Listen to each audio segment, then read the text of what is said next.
Мына жиналғандардың барлығы WhatsApp желісінен қайырымдылық туралы хабарлама алғандар. Жалған ақпаратқа сенгендердің қатарында қала жұртынан бөлек алыс аудандардың тұрғындары да бар. Тек тегін оқулықтан дәметкен ата-аналар алданып қалғанын Пушкин кітапханасының ескі ғимаратына келгенде бірақ білді. Енді олар қайда барып кімге шағымданарын білмей отыр. Кеше постаптан шықты, неден шықты да? Осындай мынау Пушкин несінде кітапханасында осындай 10-11 жастағы балдарға береміз деп.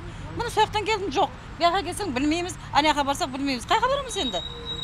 Районның өзі білім бөліміне барып көрмедіңіздер ме? Жоқ, ояққа барған жоқ. Бізге сразу осыған келсін деп шыққан ғой. Әлеуметтік желіде тараған ақпаратта осы мекен-жай көрсетілген. Сондай хабарлама мәтінінде Құлыбаевтың қоры 2010-2011 жылы туылған балаларға оқулықпен қатар мектепке қажетті құрал жабдықтарды да тарататын туралы жазған. Ал мекеме күзетшісі болса, мұндай ешқандай акцияның болмайтынын айтып, жиналғандарды басқа мекен-жайға жіберіп жатыр. Олар негізінде бұл көшіп кеткен.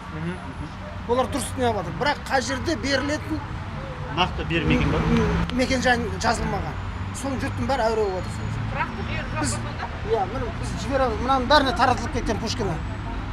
Библиотека сосын бәріне кеткен. Мұнаның бәріне. Қазір любойына барса, сол жерде айтады. Олар кетеді дұрыс енді.